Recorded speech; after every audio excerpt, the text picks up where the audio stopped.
Bueno, vamos a partir con el mismo PPT del año pasado. Debe tener alguna modificación, pero vamos a entrar un poquito más en detalle. Entonces, como ya se pudieron dar cuenta el primer año, o el año pasado, yo les comenté que, y no por afán de meterles miedo ni nada, que neuroanatomía era un poquito más compleja, en el sentido solamente de que es un poco más abstracto, ¿ya? Porque el sustrato de estudio es el tejido nervioso, y el tejido nervioso es básicamente un flan esculpido, ¿ya? Que no tiene límites claros como para diferenciar un tendón de un ligamento, un hueso de una víscera. No está esa facilidad de diferenciar estructuras, ¿ya? Sí, obviamente las arterias y las venas están ahí, pero de hecho el sistema linfático ya tiene otras características, está dado por otras rutas. Entonces hay mucha abstracción, y dentro de esa abstracción van a tener que ir trabajando mucha imaginación. Yo les invito a que también hagan sus propios esquemas y hagan sus propios dibujos, y yo también les voy entregando material para que puedan trabajar, ¿ya? Dentro del Clinical Key hay algunos libros de neuroanatomía, estuve revisando. Este año ya me armé una sesión de Clinical Key, estoy dejando lecturas sugeridas. Entonces yo agarro el libro y saco frases y saco algunos extractos de capítulos y los dejo como mi lista de lectura, según el tema. Entonces yo les comparto el link y ustedes se meten. Además de eso, en cada clase les voy a ir pasando textos para que tampoco se pierdan. Pero eso no quiere decir que no los invite a leer otros libros, ¿ya? Lo único que sí les cuento es que a veces cambia mucho el criterio o la información que está en los libros de neuroanatomía. Depende de la actualización, depende de la traducción, depende del enfoque, si es más hacia lo molecular, ¿ya? Eso les puede servir más para neurofisio, les puede servir más para neuroanatomía. Entonces, si en algún momento, sobre todo cuando estemos viendo rutas o vías, hayan algunas discusiones, las podemos discutir, pero lo que se pasa en clase es lo que va a la evaluación. ¿Se entiende? ¿Sí? ¿De acuerdo? Bien. Ahora, no es el afán de meterle miedo ni nada, pero yo les sugiero que como este módulo es más compacto, es más intenso, entonces hay más información y hay menos tiempo. Así que espero que en el verano o en sus vacaciones hayan podido calcular más o menos qué es lo que les faltó del año pasado, de ajustar dentro de sus metodologías de trabajo, dentro de sus horarios, ¿sí? Dentro de sus nutrientes que faltan para no quedarse dormidos, ¿ya? Entonces, todo eso, ¿vale? Así que, bien, vamos a comenzar. Y recuerden que el sistema nervioso, por muy complejo que sea, siempre tenía... partimos con el... No lo cambié el año pasado. Todo el verano. Tuve todo el verano para juntar plata. Pero quiero hacer. Espérate, que no puedo hacer. Espérate.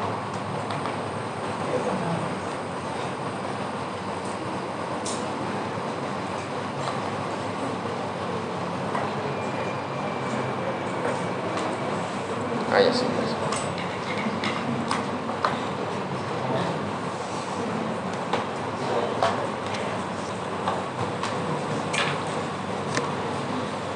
Sí, yo veo. Ahí sí. Ahora todo de nuevo. Ahí está.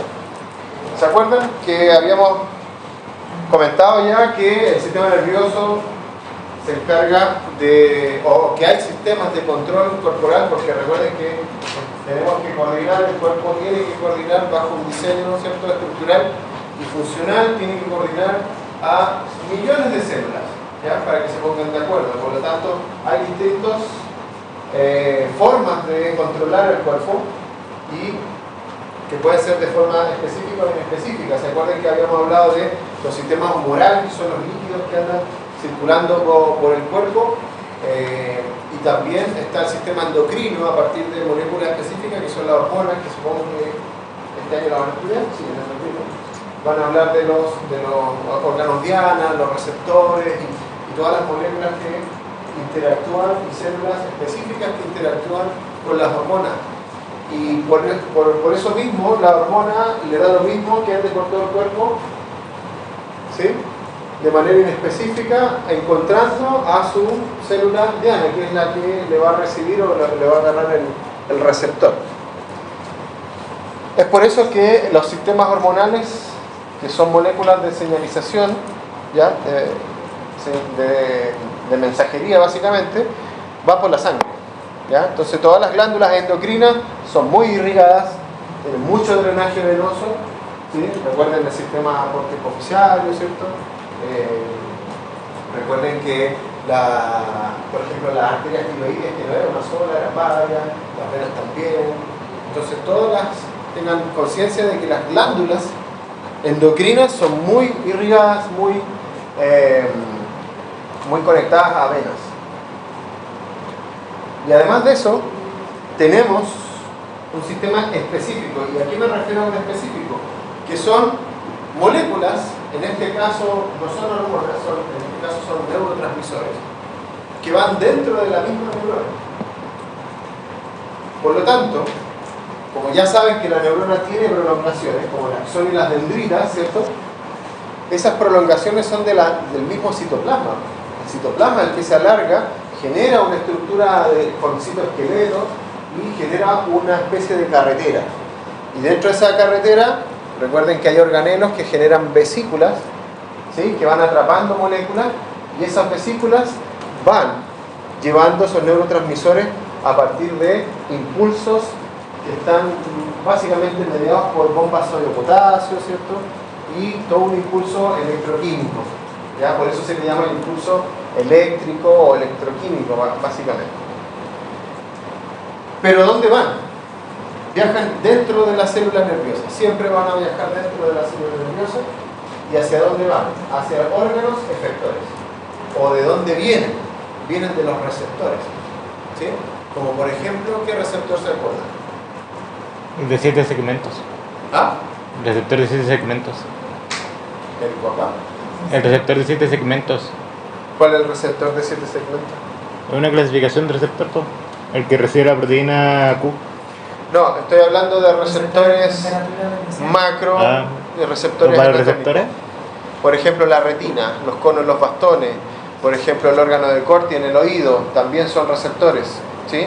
Receptores de estímulos externos, para que el cuerpo esté al tanto de lo que está pasando afuera. En este rato estamos entre el calor y frío, ¿sí? Hace calor, el aire está encendido, los que están más cerca del aire tienen más frío que los que están más lejos, que los que estamos más lejos, que tenemos como entre calor y frío. Yo tengo calor, pero tengo los brazos helados, ¿sí?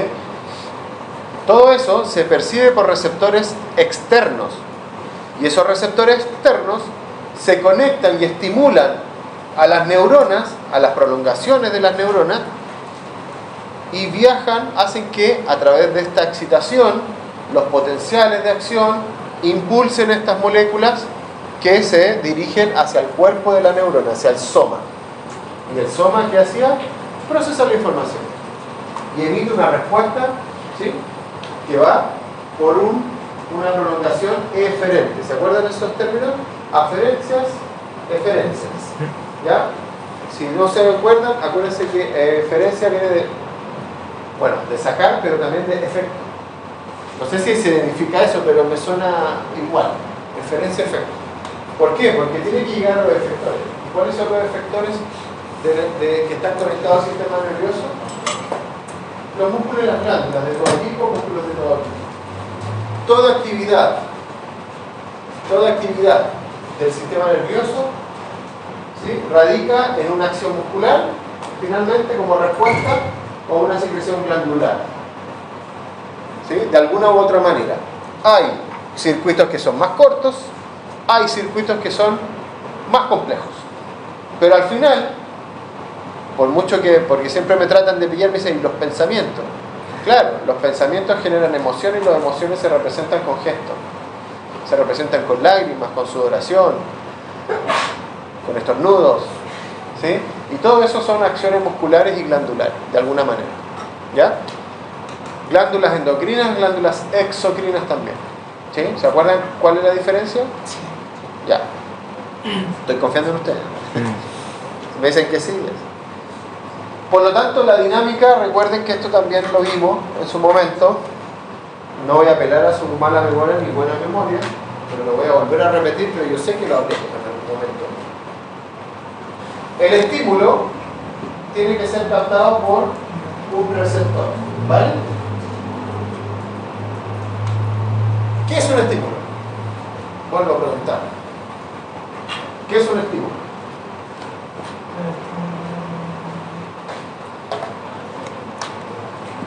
A ver, Tomás, un ejemplo de estímulo. El clásico ejemplo es cuando uno pone el dedo sobre algo caliente, una vela. Estímulo, ¿cuál es el estímulo ahí? El calor. Calor. Otro estímulo. Dime. ¿Ah? La luz. Muy bien. Mati. Profe, una pregunta. ¿Los estímulos son cualquier cosa que puede captar el receptor y que va a provocar como una señalización? Sí. Por ejemplo. ¿Olores? ¿Ah? ¿Olores? Los olores. ¿Y qué son los olores? Particular. Porque el olor es la respuesta, básicamente. O sea, como evasión de partículas. ¿Qué son lo que se percibe finalmente como olor? Porque el olor no es el estímulo. El estímulo es... ¿Pablo? Más fuerte. Son partículas que están dispersas en el aire, que son captadas por un receptor específico. ¿Sí? Entonces hay una alianza dependiendo de... A ver, en otras palabras, hay estímulos que nosotros no podemos captar. ¿Sí? Lo hay. Obviamente lo hay. ¿Por qué? Porque no tenemos todos los tipos de receptores. Es como cuando uno tiene una tele que capta ciertos canales nomás. ¿Sí? Es lo mismo. Vale, entonces tenemos estímulos externos como el calor, dijeron por acá, el frío, la luz, ¿qué más? Ah, las partículas en el aire, ¿qué más? El sonido, ¿ya? ¿Qué es el sonido? Son partículas también, Onda pero mecánica. que chocan, ¿cierto? Que se van propagando. Es una perturbación en la... ¿Sí? Se supone que teóricamente en el vacío no hay sonido. Ya. Ni luz. ¿O sí? En el vacío sí, sí. ¿Hay luz en el vacío? ¿Y el sonido? No. Otro.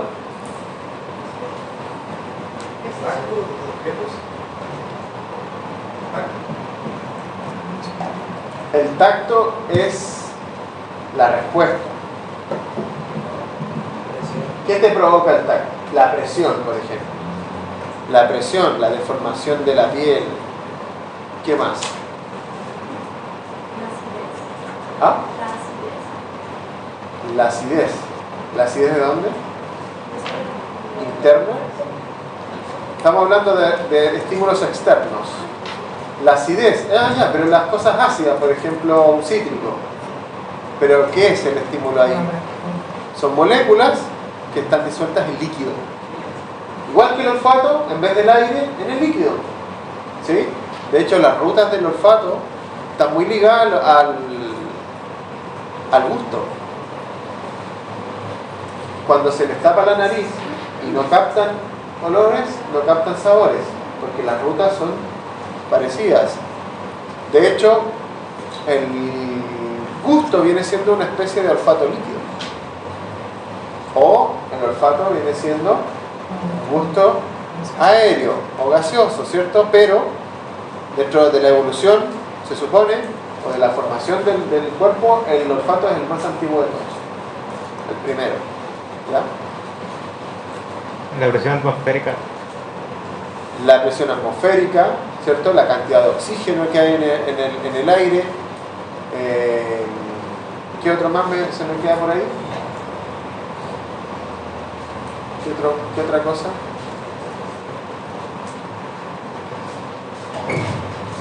Los alimentos. las partículas que se disuelven en los líquidos, ¿cierto? Que vienen siendo como los alimentos, etc. Pero además de eso,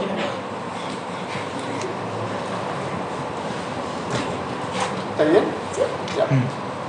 Además de eso, hay estímulos internos, para lo cual necesitamos también receptores, porque todo esto que nombramos, tenemos receptores externos de estos estímulos que nombramos, porque nosotros no podemos captar, por ejemplo, algunas radiofrecuencias, no sé, por decir algo, algunos espectros de luz, ¿cierto? En la retina tenemos receptores para colores, pero tenemos para 3 colores nomás, y sus combinaciones. Es el RGB, rojo, verde, Green, blue. azul. ¿Sí? Y además tenemos otros receptores que captan las diferencias de luz, que son para los tonos grises. Y esa mezcla hace que nosotros podamos ver como vemos. Algunos más, menos. ¿Sí? Pero hay otros animales que tienen todos estos bastones y cornos para poder diferenciar otra gama de colores y otro espectro. ¿Sí? Bien. Para que no nos creamos tan bacanes. ¿Qué más? El oído, sí, la piel tiene muchos receptores también de presión, de deformación, tiene receptores de dolor, pero ojo con el dolor. El dolor es una respuesta. Es una respuesta. Cada percepción externa, en este caso, vamos a colocar el ejemplo. Por ejemplo, máximo. Pon la mano así. Este ejemplo ya lo hice, pero permiso. No, ahí la pise acá.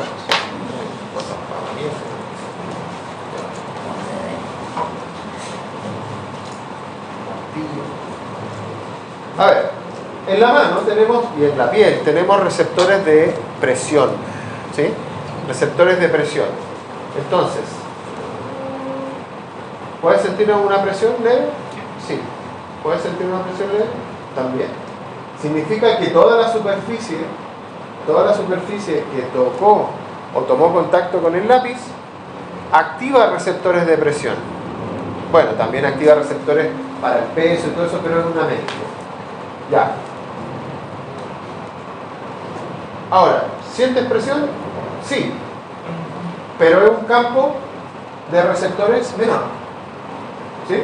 Pasó de ser un campo de receptores estimulados alargado, pasó a ser uno circular. Y ahora, un campo menor. ¿Por qué? Hay menos superficie. ¿Sí? Hay menos superficie. Entonces, si yo comienzo a ejercer presión, ¿qué va a ocurrir con esos receptores? Se van a saturar. Van a empezar a captar presión, y va a llegar un momento en que van a llegar a un umbral. Y ese umbral va a desencadenar otras rutas que son rutas de alerta. ¿Ya? Y esas rutas son las rutas del dolor, las vías del dolor. Entonces, para que se active el dolor, tiene que haber una saturación, ¿cierto? Un umbral alto, llegar al umbral de esta estimulación. Por eso que las cosas puntiagudas duelen más. ¿Por qué duelen más? Porque saturan más rápido a un pequeño campo de eso. ¿Qué ocurre si esto estuviese con temperatura? Lo mismo, receptores de temperatura. Qué buena está. Y lo mismo pasa cuando uno se hace un corte. Cuando uno se hace un corte es lo mismo. ¿Por qué duele un corte? Porque el corte hace que rápidamente salgan los umbrales y se activen las vías del dolor. ¿Y para qué está el dolor? Alertar. Para alertarte de algo, ¿cierto? Bueno, hay personas que les gusta el dolor, hay otras que la mayoría no debería gustar. Bien, además de esos receptores, hay receptores y estímulos internos. ¿Qué estímulo interno podríamos agregar? Falta de nutrientes. ¿Eso puede ser un estímulo? Sí, lo es. ¿Qué otro? La posición de las articulaciones del cuerpo. Sí, también, porque uno puede saber dónde está la rodilla, puede saber dónde está el tobillo sin mirarlo. Pero ¿saben la posición específica de su colon transverso en este minuto? ¿Saben dónde está? Así como... No lo saben. Porque no hay receptores internos para posición en las vísceras. ¿Sí? La cantidad de sueño. ¿Ah? ¿El sueño ¿Qué pasa con el sueño? no cuenta como estímulo interno? El sueño no es un estímulo interno, el sueño es una respuesta a un estímulo. ¿Cuál es el estímulo? ¿Ah? Dormir poco. ¿Cuál es el estímulo? ¿Cuáles son las rutas que desencadenan el cansancio? El agotamiento físico. El agotamiento físico, pero ¿qué es el agotamiento físico? La falta de nutrientes. No, ¿Qué nos mueve? ¿Qué nos mueve? El sistema No, ¿qué nos musculoesquelético. mueve? El sistema musculoesquelético. Sí, pero ¿qué necesitamos para contraer los músculos? ATP. ATP. Necesitamos el ATP. Y el ATP no es el Association Tennis, no. ¿Qué es el ATP? Adenosín trifosfato o trifosforilo, depende del químico que quiera decir. Y el adenosín trifosfato es, ya lo saben, un grupo fosfato y ¿qué más? Tres fosfatos con Enlace fosfonhidro. un grupo Adenina. Adenina. adenina o adenosina. Ya. ¿Qué ocurre cuando se ocupa el ATP? ¿Qué necesito para ocupar el ATP? ¿Qué tengo que hacer con el ATP? Lo ocupo, le digo, anda a trabajar, lo tiro para arriba, ¿qué hago? Lo corto. ¿Sí o no? Sí. Y si lo corto, queda una adenosina volando. ¿Sí? Cuando corto muchos ATP, significa que estoy ocupando mucha energía. Por lo tanto, se empieza a acumular la adenosina. ¿O no? Por lo tanto, en el cuerpo tienen que haber receptores de adenosina. ¿Entiendes? Y ese receptor de adenosina empieza a generar un umbral y empieza a decir al cuerpo que ya no tiene tanta reserva de energía, por lo tanto, su metabolismo tiene que cambiar. Y empiezan las respuestas del cansancio. ¿Qué es lo que hace el café? ¿Bloquea sus receptores? Bloquea receptores de adenosina. Entonces te engaña y te hace ocupar las reservas que tienes. Por eso que cuando ustedes toman esas bebidas asquerosas, fosforescentes, llenas de azúcar, matapáncreas, cuando se toman las matapáncreas, ya saben por qué digo matapáncreas, ¿no? ¿Por qué? Porque la cantidad elevada de azúcar, más la cafeína, más la taurina, no solamente bloquea los receptores de adenosina para que ustedes queden con los ojos para atrás, sino que además te da un shot de glucosa y que te estresa el páncreas de una manera tan brutal que te va consumiendo los tejidos de a poquito.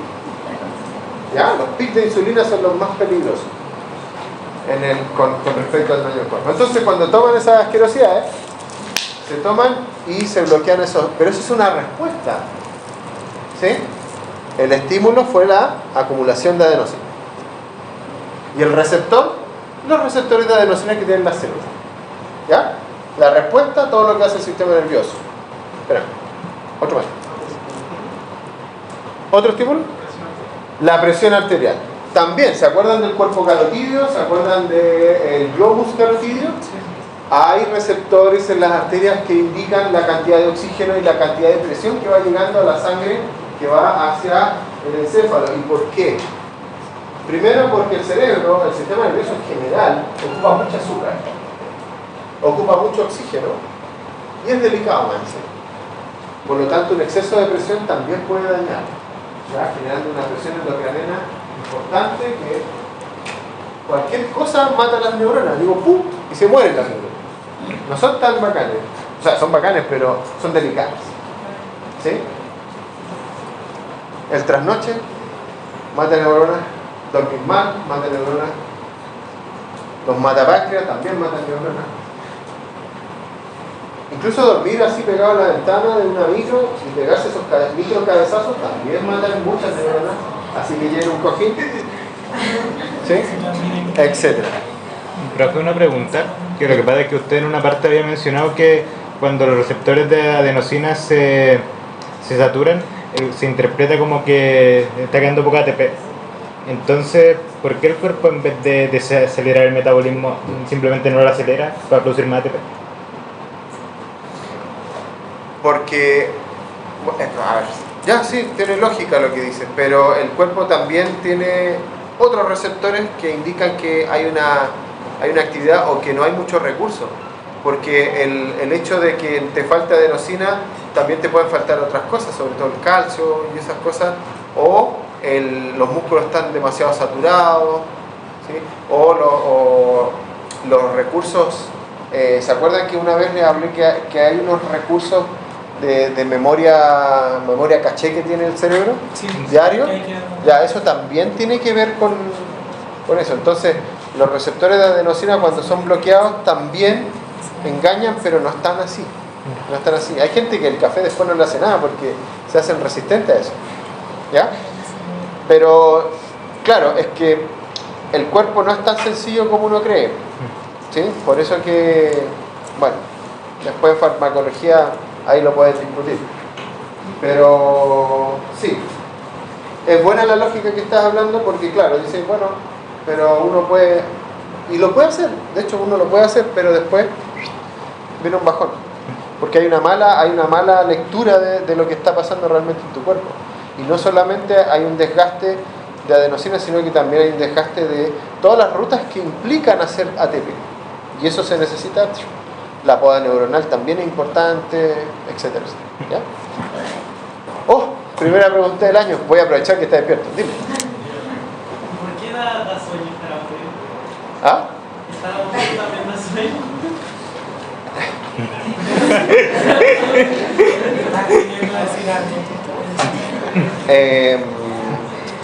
Hay varios factores que inducen al sueño. Lo van a tener en neurofisiología. El sueño también cuando hay inactividad también puede desencadenar el sueño. Cuando hay vasodilatación también. Cuando hay exceso de comida también puede dar sueño porque hay prioridades. ¿Sí? Cuando hay poca luz también. Cuando hay poca luz. Profe, y cuando hay mucho CO2 también. Cuando hay poco oxígeno, cuando hay mucho CO2 o cuando hay mucho monóxido también. Si ustedes quisieran irse de San Felipe hacia Santiago, hacia las otras cosas que hay, y quieren irse caminando, van a tener que irse caminando por la cuesta y no por el túnel. Porque si se meten al túnel, a la mitad del túnel van a estar durmiendo pero muertos. Sí, porque el monóxido de carbono compite con la hemoglobina, con el oxígeno que capta la Y un inhibidor hemoglobina. competitivo. Entonces se empiezan a intoxicar, que en vez de oxígeno están transportando monóxido. Es competitivo. ¿Ya? Sí. Así que si se van a pata, tienen que pasar al lado del Enjoy, por allá y para arriba. Y no pasar por el túnel. Por eso que está prohibido pasar por los túneles. ¿Sabían eso? Sí. ¿Sabían que el gas, tanto licuado, sobre todo el licuado, y el gas natural tiene unos sensores en las casas? El gas natural no tiene olor, el gas licuado tiene olor porque lo licuan y lo mezclan con algo que es hediondo. Porque el gas no tiene olor, el gas propano, el que es para encender fuego. Cuando hay fugas, y esto pasó mucho en Chile cuando empezó recién a llegar el gas natural por cañería, la gente se empezaba a quedar dormida y muchos se quedaron dormidos. ¿Sí? Era peligroso porque no tenía olor. Ahora, ¿cómo detectan los mineros los yacimientos de gas? ¿Saben cómo? ¿No? Aparte de los sensores, con un canario, con pájaros. Porque los pájaros tienen una alta sensibilidad al gas y se mueren de una. Sí, dura una sola vez al pobre pajarito. Entonces, con la tecnología, ahora hay sensores de gas. ¿Ya? Antes había canarios. Dime. El pH, la falta de glucosa, ¿qué más? Las infecciones, ¿sí? Cuando empieza el ataque por el sistema inmune de infecciones, también desencadenan ciertas rutas que te empiezan a mostrar, por ejemplo, la fiebre es una respuesta a estimulaciones internas. ¿Ya? Pero fue una pregunta, ¿hay receptores para mutaciones? Receptores para mutaciones, pero así como receptores como para generar una respuesta. No, No, así no como lo pensándolo en radiación ionizante.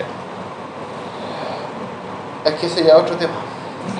No, nos estamos metiendo. No voy a ir por ahí porque. Pero sí, lo que ocurre con las radiaciones es que se van rompiendo las células. O se va mutando el ADN. Y las réplicas son las defectuosas. Pero a veces son tan potentes que ya se queman las células, básicamente. Ya ves otro tema. Isidora.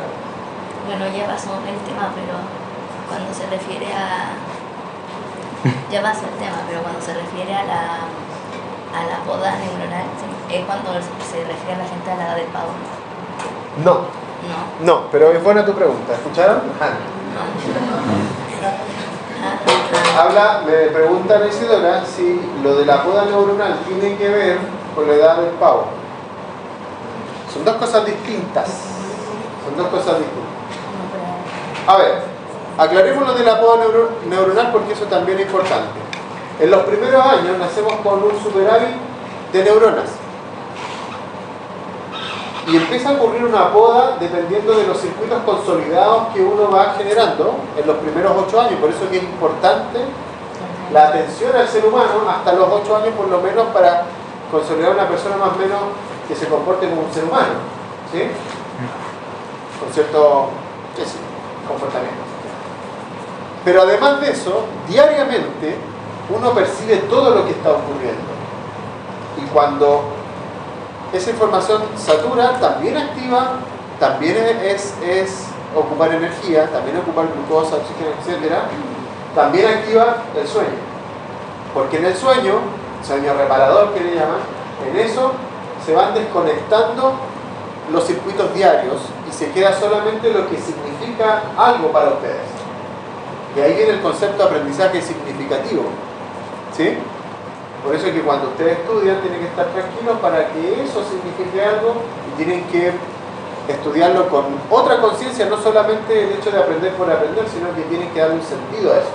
Si ustedes no le dan sentido al aprendizaje y no entienden que es para su profesión, para atender gente, para que no se les muera, para darle una mejor calidad de vida, y están pensando solo en la nota, lo más probable es que eso, la poda, se olvide.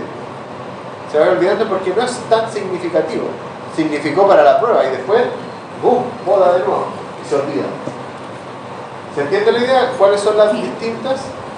Cuando uno va creciendo también se van podando algunas neuronas pero de circuitos consolidados. Pero la edad del pavo es otra cosa. La edad del pavo tiene que ver con la consolidación de los circuitos neuronales, sobre todo en el lóbulo frontal. Por eso es que hay una adolescencia. Faltan circuitos consolidados en la parte frontal para el comportamiento y el criterio, ¿cierto? Para la reflexión, qué sé yo. Pero además la inervación muscular también es más lenta que el crecimiento de las arterias y de los músculos y de los huesos. Cuando la persona se pega un estirón del aparato locomotor, las arterias también se estiran, las venas también se estiran, pero los nervios se quedan atrás y empiezan a llegar de a poco. Por eso que los movimientos del adolescente cuando se pega el estirón son más imprecisos. Por eso que le llaman la edad del pavo. ¿Ya? Porque son torpes, no calculan, hablan así, como les va cambiando la voz, etcétera, etcétera. ¿Ya? ¿Se entendió, Isidora? Sí. Súper. No se olviden que dentro de la percepción interna tenemos dos grupos. Tenemos un grupo de receptores que son interoceptores, visceroceptores, que es para las vísceras, ¿sí? Y hay otros interoceptores que se llaman propioceptores. Pero ojo que el propioceptor no necesariamente son internos. ¿Por qué? Porque dentro de la propiocepción también el tacto está metido en la propiocepción. ¿Qué es la propiocepción? La propiocepción es la propia, este es el sexto sentido, es la propia percepción del cuerpo. ¿Cuál es la posición? ¿Cuál es la forma de mi cuerpo? ¿Cuál es el peso de mi cuerpo? ¿De qué manera me desplazo? ¿Cómo camino? Todo eso implica la propiocepción. La propiocepción son receptores que están ligados básicamente al aparato locomotor y a la piel. ¿Ya? Si yo le pregunto, insisto, la posición de sus vísceras, ustedes porque ya han estudiado anatomía saben más o menos dónde están, pero no saben en qué estado están. Es muy difícil detectar un calambre al corazón, o al calambre te tiene que dar algo, te tiene que dar un efecto rebote que se llama el dolor referido. Significa que todas las vísceras que no tengan receptores de dolor refieran al aparato locomotor o a la piel dolor. Ya, pero eso es otro tema. Estamos hablando de la propia percepción. ¿Por qué te digo que la percepción está conectada A la piel. Es que siempre se pasa en los cursos que la propiocepción es básicamente lo que está en la articulación y los músculos. Los receptores de estiramiento, cuando uno hace esto, llega hasta ahí nomás porque el músculo se estiró tanto que activó los receptores propioceptivos. ¿Sí? Si yo me puedo parar así y estar equilibrado, es porque tengo control de mi cuerpo, porque conozco dónde están mis articulaciones y mis músculos, pero no solamente eso, porque yo también estoy sintiendo la presión de mis zapatos, estoy sintiendo la presión de mi piel. Cuando, mira, un ejemplo tan tonto, si tienen, por ejemplo, un pantalón que se abrocha así con un broche que no sea un cinturón, si eso se le suelta, ustedes se dan cuenta, ¿no? Sí. Se empieza como a caer el pantalón. Eso es propiocepción, porque uno asume esta prótesis, uno asume las prótesis. Nosotros en este rato vemos prótesis, tienen prótesis también. La bicicleta es una prótesis, el automóvil es una prótesis. ¿Sabían eso, no? Para que usted pueda manejar bien una bicicleta, un skate, un scooter o lo que sea, ¿sí? Tiene que asumirlo como es parte de su cuerpo. Lo mismo que un reloj, que una luz, etcétera, etcétera. Y eso son procesos propioceptivos. Se tiene que reeducar al cuerpo que en algún momento va a tener una prótesis y la va a ocupar. ¿Sí? ¿Cierto, Victoria?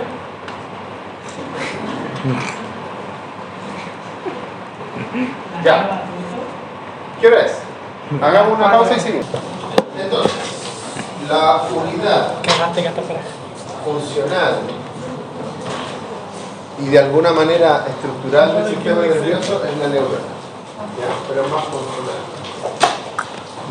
¿Por qué digo esto? Porque hay otro grupo de células que están en mayor cantidad, ¿ya? Que son las neuroglías. Maxi. Glías viene de, si no me equivoco, el latino, el griego. Uy, son pesados. Esto es un accesorio, ¿cómo de ella? No, Entonces,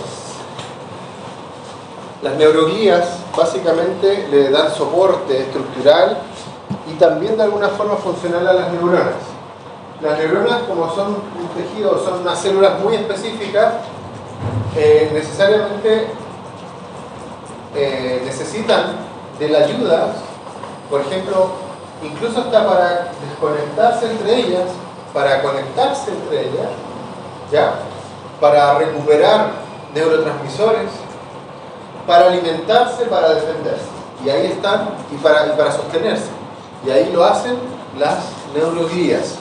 En este caso estamos viendo una neurona y fíjense que desde el punto de vista morfológico, la neurona va a tener un cuerpo, un soma, un grupo de prolongaciones que se denominan dendritas, ¿ya? Dendritas significa como arborización. Y si se fijan en la imagen de la derecha, hay distintas manifestaciones y morfologías de las dendritas, ¿ya? No vamos a pasar esos nombres, pero entiendan que hay clasificación de estas formas dendríticas, de estos árboles dendríticos. Pero además de eso, las neuronas tienen una prolongación que se denomina el axón, que normalmente ese axón es del tipo eferente. Matías, ¿qué me iba a preguntar? Pero fue una pregunta, que lo que pasa es que cuando habló de la neuroglea, dijo las funciones, pero no definió lo que es una neuroglea. No sé si es un tipo celular o si son varios. ¿No lo dije? No. Un grupo de células, dije. Un grupo de células. Hay distintos tipos de neuroglea. ¿Ya? Están los trocitos, ya lo vamos.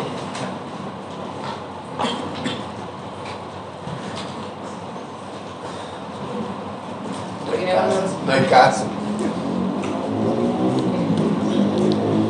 Fíjense este ejemplo. ¿Cuántas neuronas hay ahí?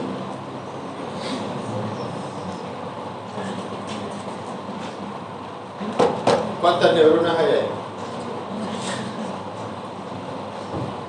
¿De una o son varias? Observen. Observen. Fíjense que la neurona más grande, que es la que están viendo seguramente, es una neurona de Purkinje, o Purkinje como le dicen. Y las neuronas de Purkinje están en el cerebelo. Y fíjense que tiene una gran arborización dendrítica que está interaccionando con otras células, que pueden ser interneuronas, ¿cierto? O otras neuronas, perdón, o pueden ser neuroglías, ¿sí? Pero, si se fijan, hacia el lado de la esquina superior izquierda de la pantalla aparece una gran prolongación y ese es el axón. ¿Ya? Por lo tanto, en este caso, las células del cerebelo interactúan demasiado entre ellas con toda la información que van llegando, pero cada célula va sacando por una sola prolongación sus respuestas. ¿Ya? ¿Hacia dónde? Ya lo vamos a ver en las vías cerebelosas cuando las veamos. El axón tiene una característica que presenta una especie de envolturas no continuas, unas envolturas discontinuas, que son pequeños paquetitos que son los que se ven ahí, sobre todo la imagen del medio, y esos paquetitos se denominan vainas de mielina. La mielina es básicamente un lípido que lo que hace es que al envolver al axón evita fugas electroquímicas, ¿ya? Por lo tanto direcciona un poco más, ¿ya? El desplazamiento de los neurotransmisores y le aumenta la velocidad. Mientras más mielina exista, más veloz va a ser el impulso del neurotransmisor. Pero, como les dije que no era discontinuo, como mi puntero, acá, esto es discontinuo, ¿cierto? En estos pequeños nódulos o estrechamientos o separaciones que tienen se denominan los nódulos de Ranvier. Y los nódulos de Ranvier, en ese sector hay muchas bombas sodio-potasio. Eso lo van a ver en neurofisio. Pero para que tengan un alcance, esto lo que hace es que cuando el impulso comienza acá, pasa rápidamente y acá hay un nuevo impulso. Pasa un nuevo impulso y así se va acelerando. En cada nódulo de Ranvier va saltando el estímulo. Por eso que el estímulo se define como estímulos saltatorios. No es un estímulo continuo, sino que va por saltos. En cada nódulo de Ranvier va a ocurrir algo, va a ocurrir un impulso de los neurotransmisores. ¿Sí? Ahora, ¿quién hace? Si se fijan en cada vaina de mielina, acá está el axón, aquí está el axón, y esta es una vaina de mielina. Si hago un corte transversal, lo voy a ver así. Pero si se fijan, acá hay algo, que es una célula. Y esta célula es la que va haciendo mantos y mielinizando el axón, que es el que está acá. ¿Entienden? Estos axones, si se encuentran en los nervios periféricos, como los nervios craneales y los nervios espinales, y todo lo que ya conocen de los plexos y los nervios cubital, radial y todo eso, todos esos axones son mielinizados por unas células que son neuroglías, que se denominan las células de Schwann, o de Schwann, como dicen a la china. ¿Ya? Pero es Schwann, porque es alemán, me parece, o algo así. Capaz que lo pronuncie mal igual, pero es Schwann. Y las células de Schwann, como le dicen acá en Chile, hacen esto. Y en base a esto se van a clasificar los axones también. Hay axones más gruesos, hay axones más o menos mielinizados o más mielinizados. Y eso va a depender del estímulo que estén transfiriendo. Por eso que hay estímulos más rápidos, hay estímulos más lentos, etc. ¿Qué ocurre con los axones en el sistema nervioso central?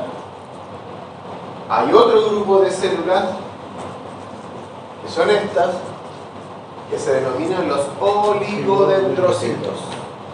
Pero los oligodendrocitos son más bacanes porque abarcan varios axones, mielinizan varios axones. ¿Ya? Entonces, vuelvo a una pregunta. ¿Cuántas células ven al lado izquierdo?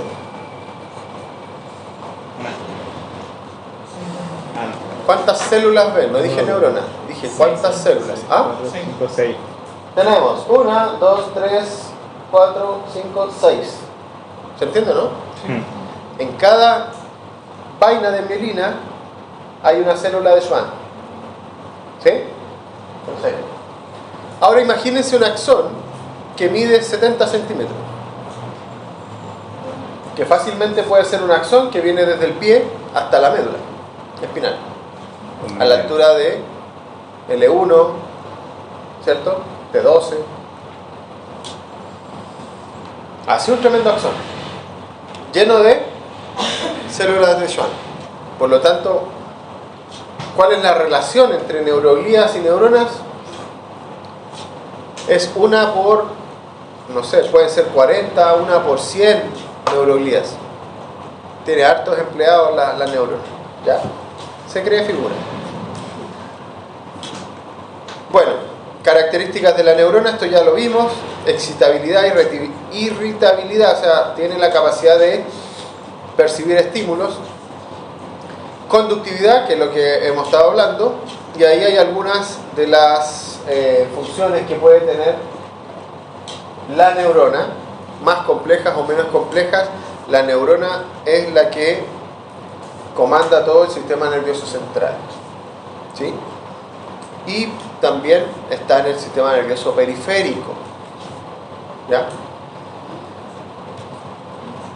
La sinapsis viene siendo la conexión, que es lo que van a ver en neurofisiología, la conexión entre las neuronas. Pueden haber sinapsis convergentes o divergentes. Si se fijan en la imagen de abajo, ¿ya? De una neurona, o una neurona puede estar recibiendo o puede estar entregando información. ¿Qué quiere decir esto? En otras palabras, que esta neurona puede ser cagüinera y empieza a contar a varios. ¿Sí?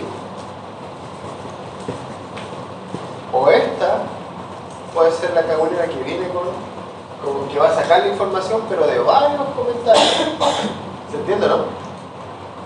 Fíjense, esta neurona va a entregar información a neuronas motoras, o sea, va a ser 1, 2, 3, 4, 5 respuestas. En este caso, varias neuronas van a entregar información para que exista una sola respuesta de una sola neurona. En eso se basa la convergencia. Todos convergen hacia una neurona, en este caso motora, estas son sensitivas a motora, y la divergente, que de una neurona sensitiva vaya la información de respuesta hacia varias neuronas. ¿Ya? Y eso va a depender del lugar, del estímulo, etc. Hay varios tipos de sinapsis, ¿ya? No solamente es entre axón y dendrita, sino que puede ser en el cuerpo, puede ser en una porción libre de ribosomas que se llama el cono. Esta parte, miren, esta parte donde empieza el axón, ¿lo ven ahí? Esa que está ahí, esa porción, ¿verdad que tenía puntero también? Esa porción se denomina el cono axonal. No sé si se acuerdan que en histología había una característica de las neuronas. Desde el punto de vista histológico, las neuronas tienen unas manchas, unos puntitos que se llaman los cuerpos de Nissl. ¿Sí? Los cuerpos de Nissl, ¿qué son? Ribosoma, ¿no? Son ribosomas libres. Pero en el cono axonal no hay ribosomas libres. Oh. ¿Por qué? Porque ahí es donde se acumulan las vesículas sinápticas que transportan los neurotransmisores y que se van a desplazar por el citoesqueleto del axón. Ahí están las vesículas, estas que están acá. Y acá le pusieron un relámpago ahí todo polvoriento, pero bueno, así es la cosa.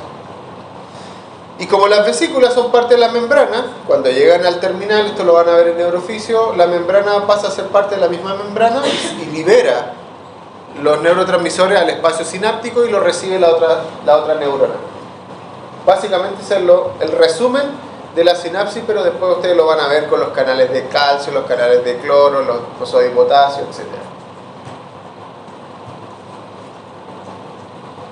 Entonces, desde el punto de vista funcional, vamos a tener neuronas que reciben los estímulos, ¿se acuerdan? Neuronas aferentes.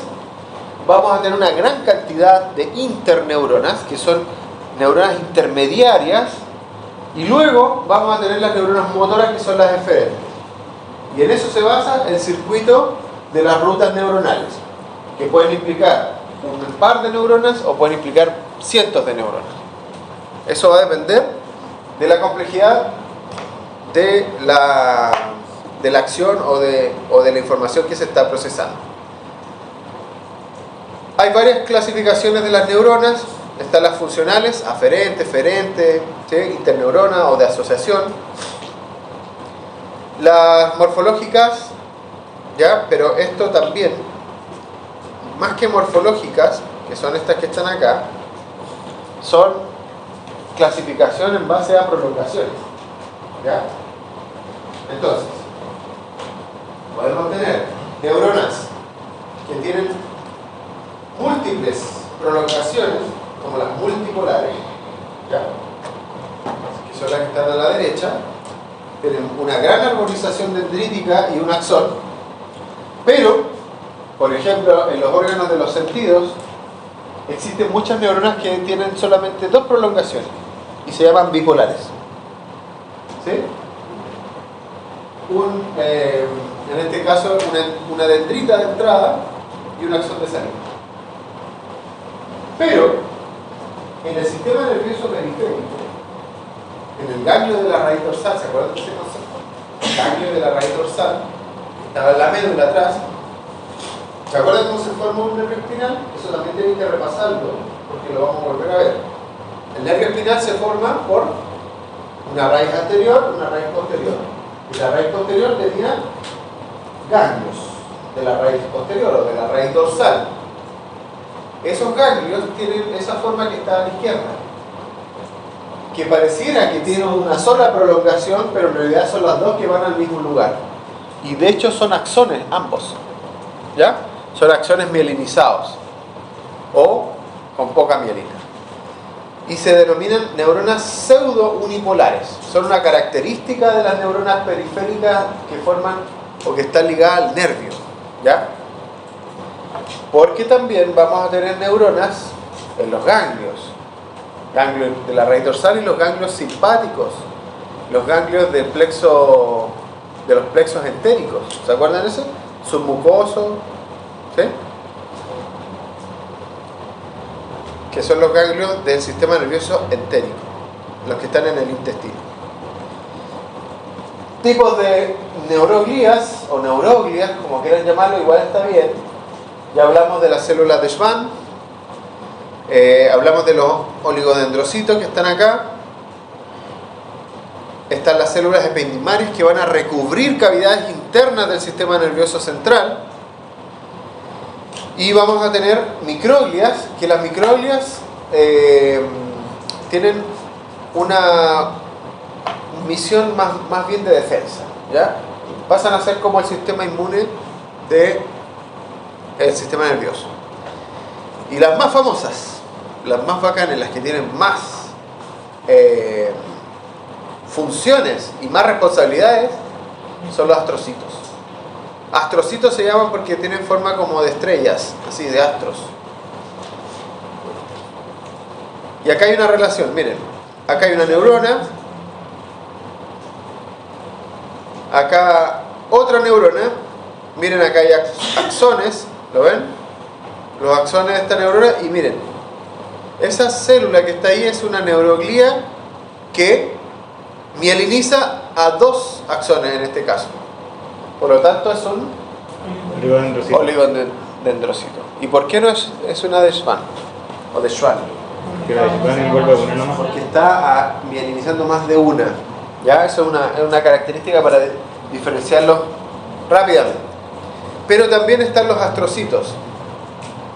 Los astrocitos le dejan todo en bandeja a la neurona. Fíjense que está conectado con un capilar abajo. Le está entregando sangrecita. Además, los astrocitos lo que hacen es que... Está ahí, súper atento a la cabeza. Además, los astrocitos lo que hacen es taponean los capilares. ¿Se acuerdan que el capilar es una sola capa de célula? Por lo tanto, entre célula y célula hay un espacio permeable. Bueno, ahí ponen la pata los astrocitos y empiezan a monitorear todo eso, ¿ya? Que es lo que se conoce como la barrera hematoencefálica. Es por eso que hay muchos elementos que entran al cuerpo y no pasan al sistema nervioso. Hay muchos agentes patógenos, como quieran llamarle, microbios, que no llegan al sistema nervioso. ¿Por qué no llegan? Porque los astrocitos y las microglias lo detienen primero. Y eso se llama la barrera hematoencefálica. ¿Sí?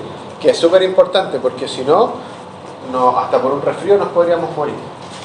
Dime, ¿me voy a preguntar algo?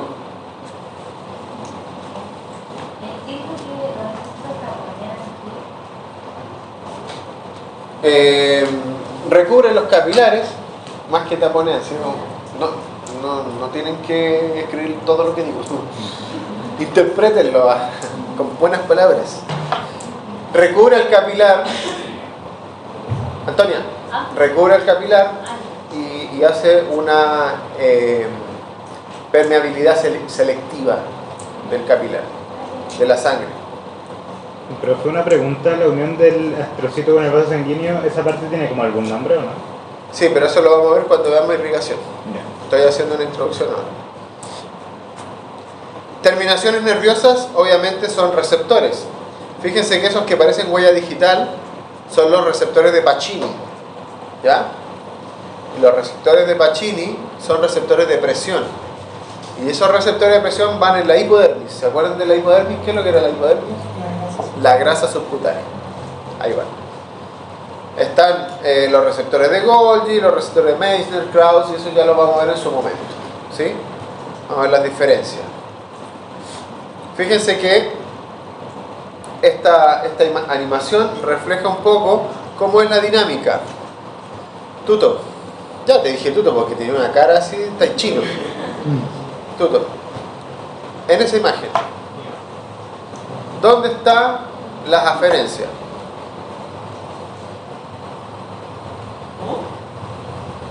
Está durmiendo. Este era el que captaba. ¿Dónde está la aferencia ahí? El azul. La neurona azul. Muy bien. Simón. La gente, viste, se sienta cerca, no la pone difícil. Ya. ¿Dónde está el estímulo?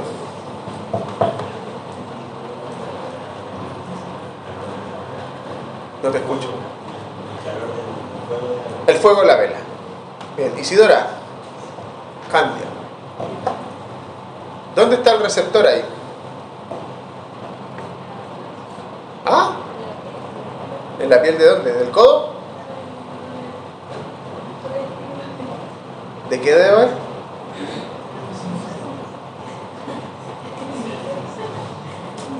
¿Del jajá? Del dedo índice. Antonia. Antonia, ¿qué? ¿Cuál es el efector ahí? El músculo. ¿Qué músculo es ese?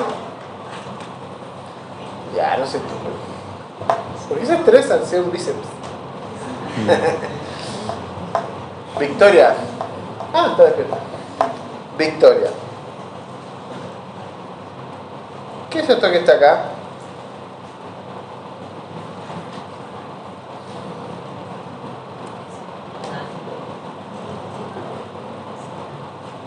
¿Será un ganglio? ¿Por qué no es un ganglio, Victoria? ¿Por qué no es un ganglio? Basti, ¿qué dijiste? Dilo fuerte. No, el Bastián. Una interneurona. Muy bien. ¿Por qué no es un ganglio? Aclarémoslo, porque si Victoria está confundida, además que alguien más no está. Simón. O Mati. Más fuerte. Porque está dentro del sistema nervioso central y está dentro de las astas anteriores y posteriores de la médula.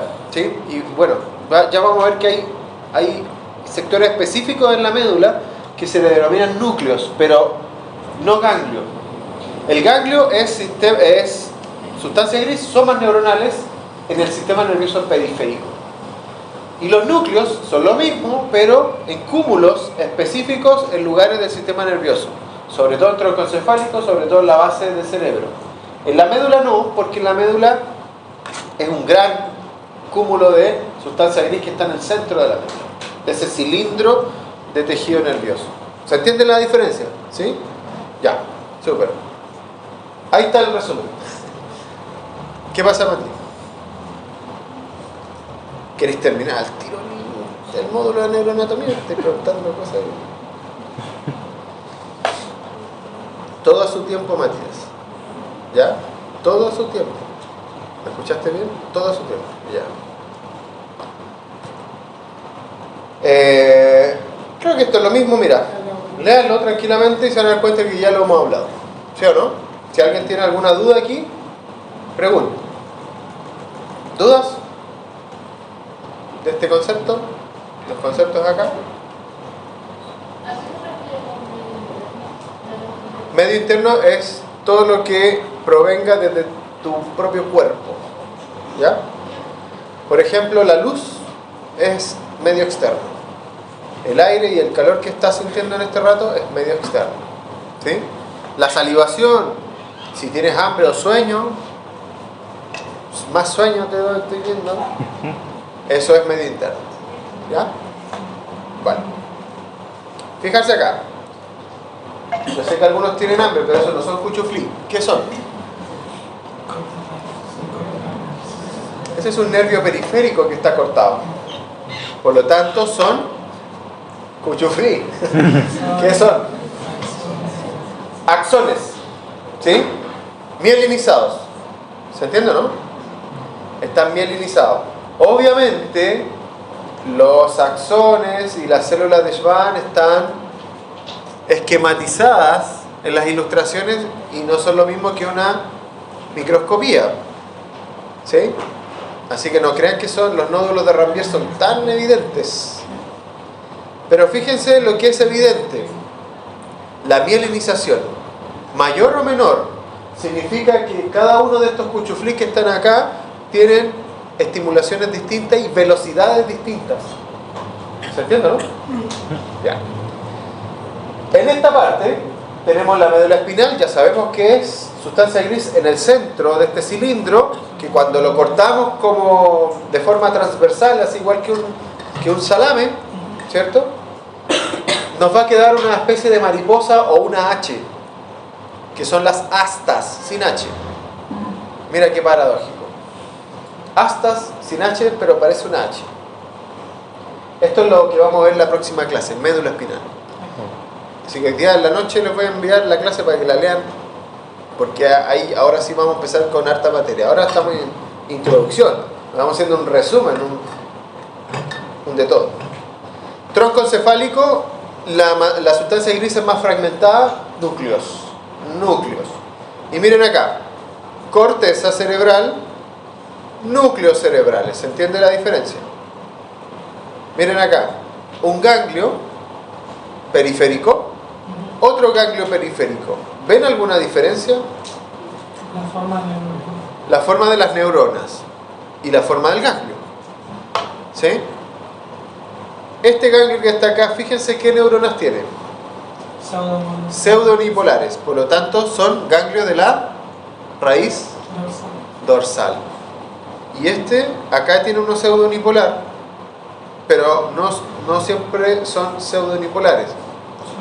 Ese es un ganglio de un nervio craneal, ya que es una esquematización del ganglio trigeminal, ya que tiene diferencias. Fíjense la forma como se mielinizan tanto desde las células de Schwann o de Schwann y varios axones mielinizados o con poca mielina.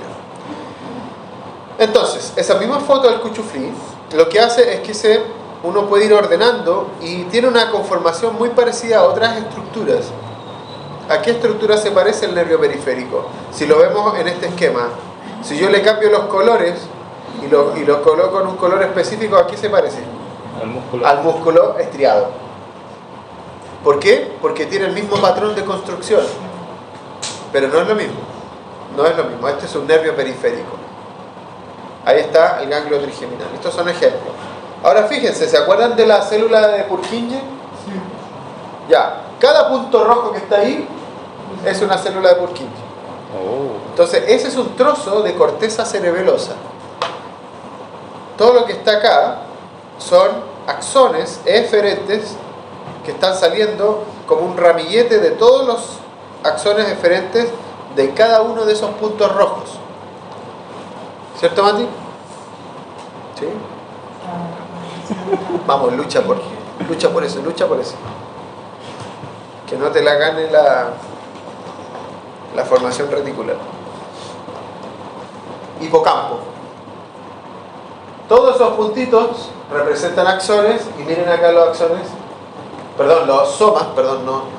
los somas, y miren las prolongaciones y las dendritas, cómo se interactúan entre ellas. Cada dendrita, que parece un árbol, además en esas ramas tiene botones sinápticos, tiene botones para conectarse, y eso se llaman espinas dendríticas, y las espinas dendríticas tienen distintas formas.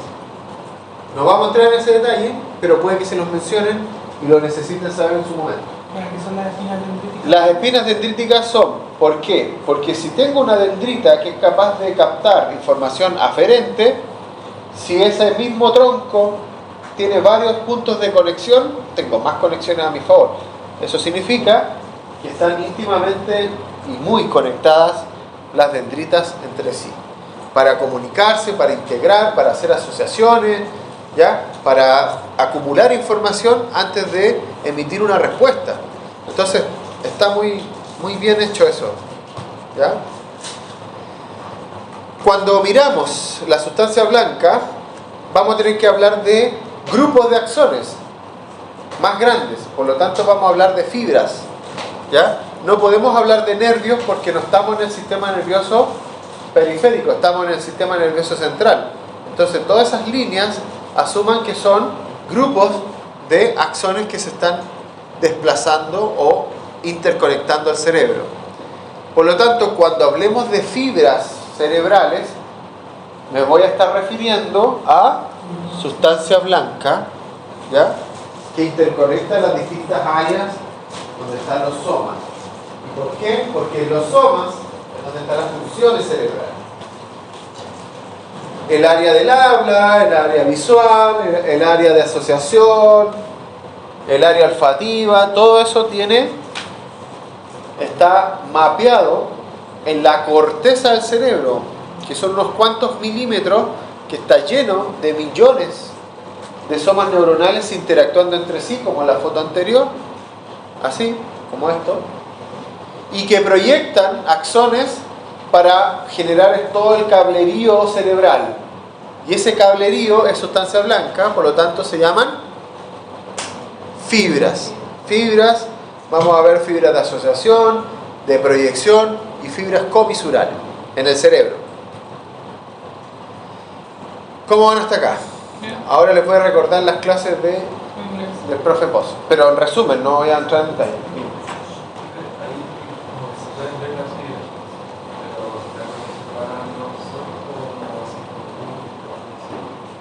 En la corteza sí. A ver, miren.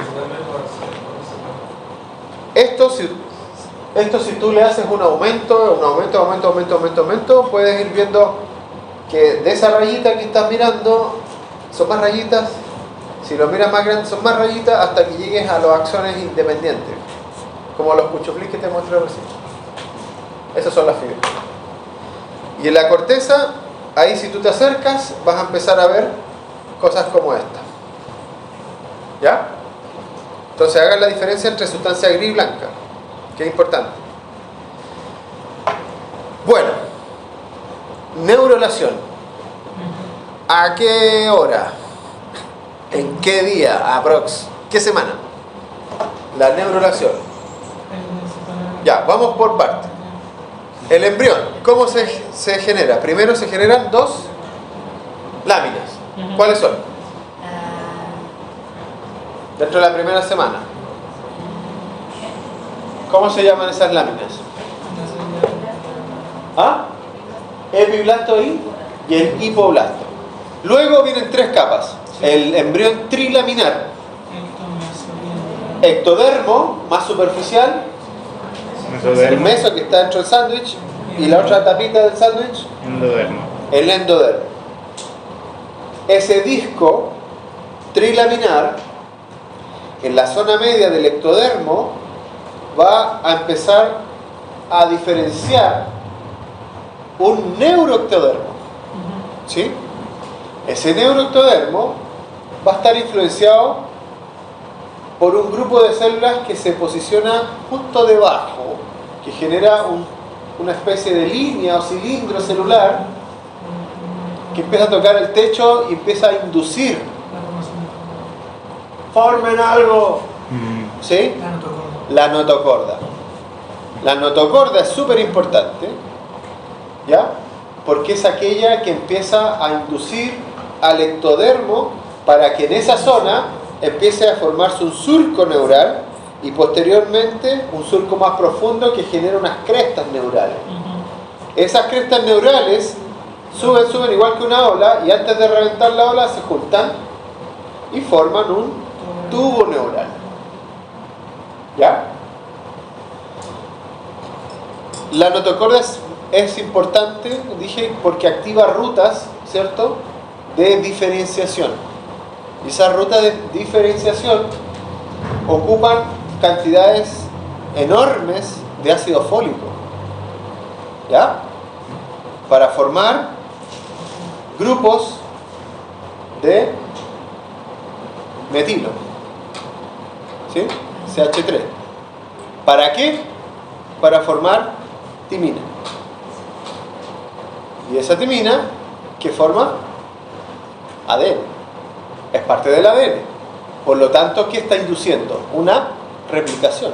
Está formando sustrato a partir del ácido fólico para que se forme más materia prima para multiplicar células y hacer diferenciación en ese sector. De ahí radica la importancia del ácido fólico.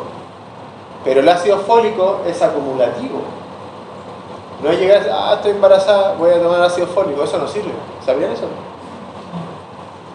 El ácido fólico por lo menos unos 8 a 1 año se tiene que ir acumulando en el cuerpo para tener una buena formación del tubo neural. Porque el tubo neural, como son dos crestas, se empieza a cerrar y empieza a dejar dos neuroporos. ¿Se acuerdan de los neuroporos? Rostral y caudal. Cuando hay deficiencia de ácido fólico, ¿cierto?, este sistema que induce la notocorda es deficiente. Hay poco que diferenciar, hay poco que replicar. Por lo tanto, hay poco sustrato. Eso significa que empiezan los defectos del cierre del tubo neural. Y ahí, cuando no se cierra el neuroporo rostral, se genera la anencefalia o anencefalia, y hacia la cola se genera la espina bífida. ¿Se acuerdan de eso, no? Sí. Ya. Entonces este pirigüín que está acá ya está cerrado el tubo neural y aquí se está recién formando. Entonces todo eso que le acabo de mostrar es esto que está acá. Ahí está el ectodermo con la notocorda induciendo la invaginación de ese surco neural que se forma en el neuroectodermo. ¿Me sigue la idea? Se profundiza, por lo tanto se alzan las crestas neurales y luego se cierra y se forma el tubo neural. Y aquí esto es súper importante lo que se forma. ¿Por qué? Lateral, miren, ahí está la notocorda, esa que está ahí. Esa es la notocorda, ese es el tubo neural.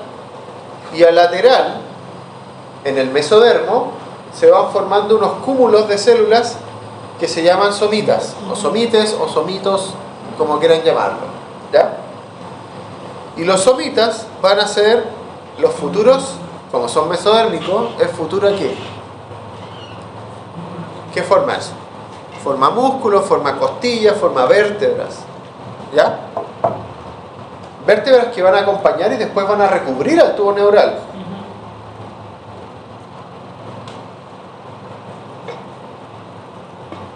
Ahí está. Fíjense que ahí está cerrándose las crestas neurales, se están fusionando. De hecho, después de esa fusión,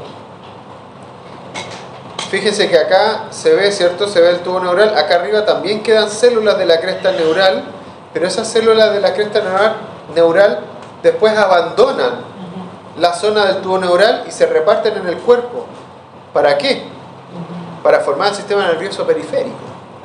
Para formar también una parte de las glándulas suprarrenales, que son las que secretan adrenalina. ¿Sí? La adrenalina no solamente se secreta en las glándulas suprarrenales, porque si no sería muy lento. ¿Por qué? ¿Por qué? No. ¿Por qué las glándulas suprarrenales son más lentas? Porque son glándulas endocrinas. ¿Y qué dije? Que el transporte era inespecífico, es más lento. Pero a nivel del tronco encefálico hay un despliegue de noradrenalina, que es una molécula parecida a la adrenalina, ¿ya? Porque la de las glándulas se llama epinefrina o adrenalina. La noradrenalina hace lo mismo, pero es la que induce rápidamente a que la glándula siga enviando adrenalina en procesos de estrés. ¿Qué quiere decir esto? Que uno cuando se asusta y siente esa explosión de adrenalina, eso viene del sistema nervioso central porque es más rápido. Pero después queda activado lo suprarrenal y es lo que va manteniendo el estrés sostenido. ¿Sabían eso, no? Se los van a pasar también este año. Cuando se cierran estos neuroporos, a partir del cuarto somita hacia cefálico, hacia la futura cabeza del pirigüín, se va a diferenciar y se van a formar vesículas. Y las vesículas son que de este tubo se dilatan y forman tres pelotitas grandes: prosencéfalo, mesencéfalo y el romboencéfalo. Esas son las vesículas primarias. Del cuarto somita hacia atrás se forma la médula espinal y todo lo que va en el cuerpo del cuello hacia abajo, ¿sí? Desde el punto de vista del sistema nervioso. Y del cuerpo obviamente, pero esas son las otras capas del embrión. Estamos hablando del ectodermo. Una vez que se forman las vesículas primarias, hay otra diferenciación mientras este pirigüín se va curvando, porque ya es un cilindro, ya no es una placa, ahora es un cilindro, ¿sí? Porque el tubo neural se forma para acá, pero hacia el otro lado también se forma un tubo, que es endodérmico y mesodérmico. ¿Cómo se llama eso? El resto del cuerpo. ¿Qué es lo que forma él? ¿Cómo se llama eso? Los derivados del endodermo. ¿Cuáles son los derivados del endodermo? Sí, pero antes de eso. Sí, pero antes de eso.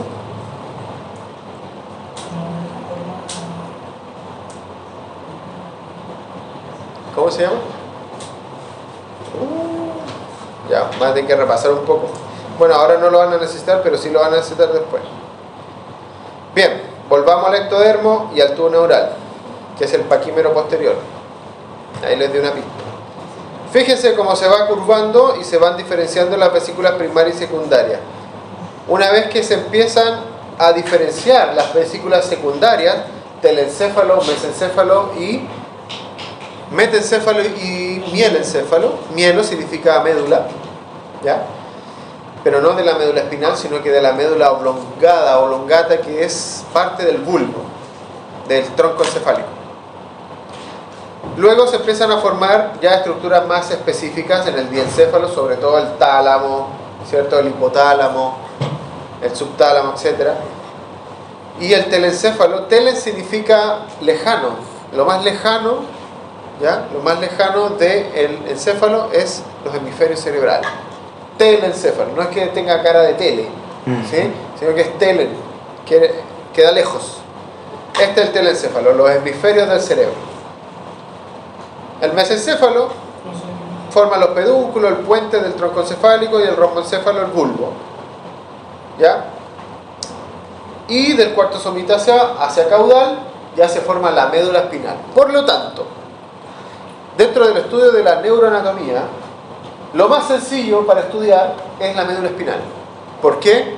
Porque conserva la posición y los patrones más o menos de migración neuronal, los patrones muy similares al tubo neural.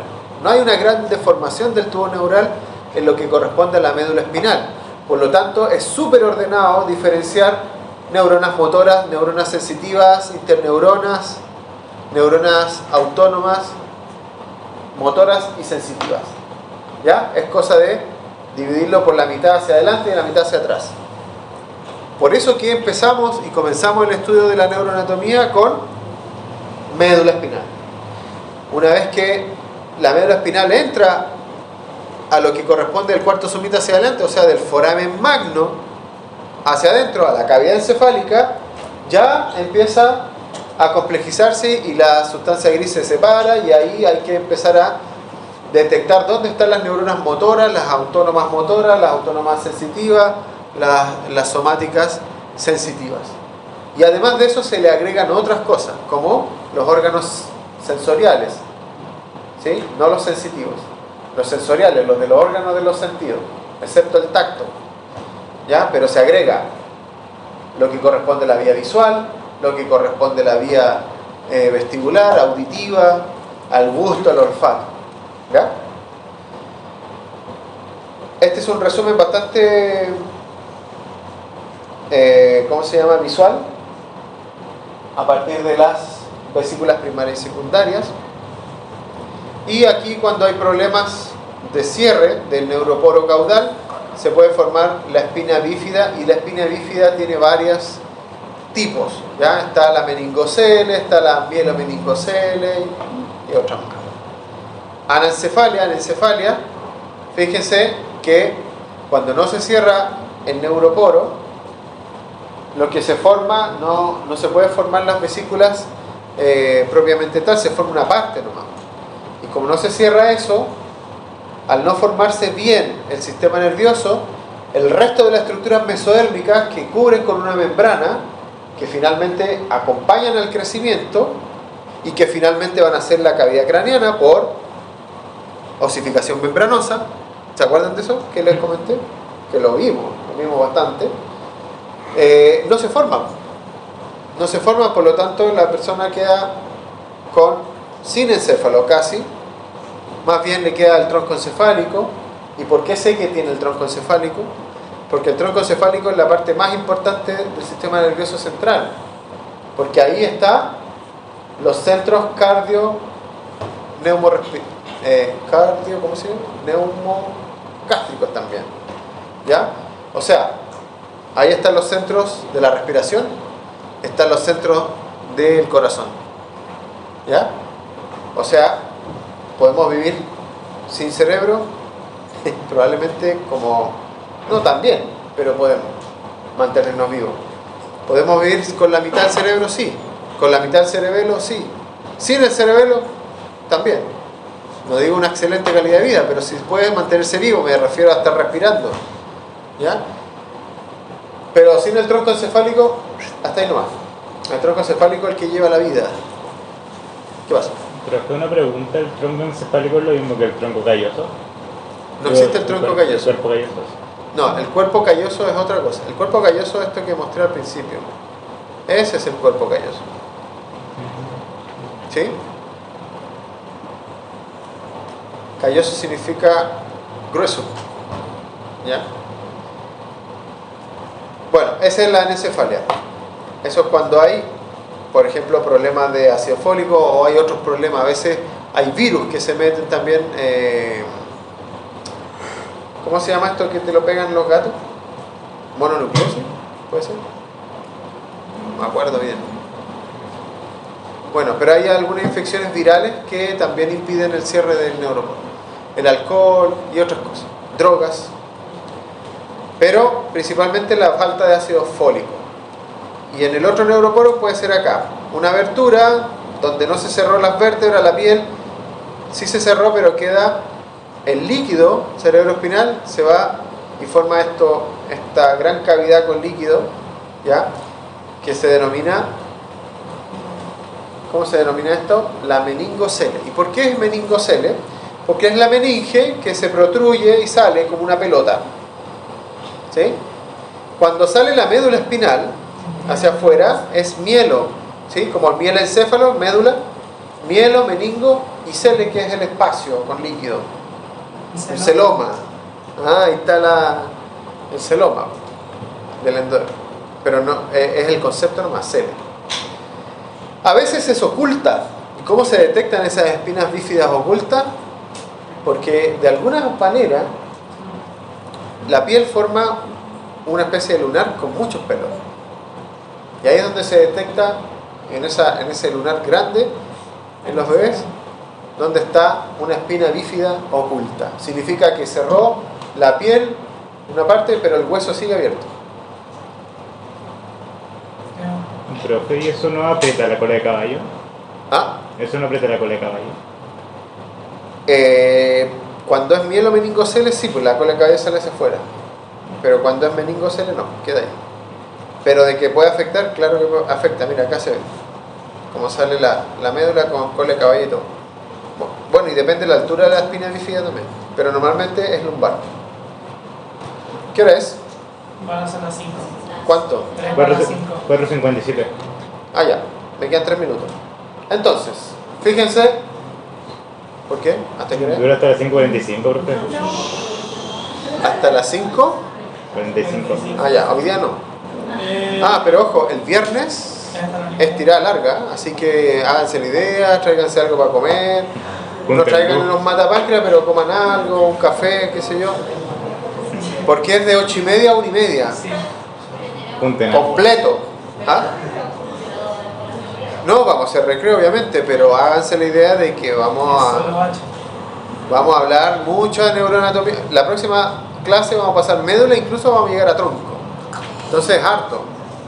Por eso es que hoy día les voy a subir el texto y quiero que lo lean sí o sí. No pueden relajarse como el año pasado y dejar de esperar una semana ni 4 días. Tienen que leer sí o sí porque OH2 es muy compactado.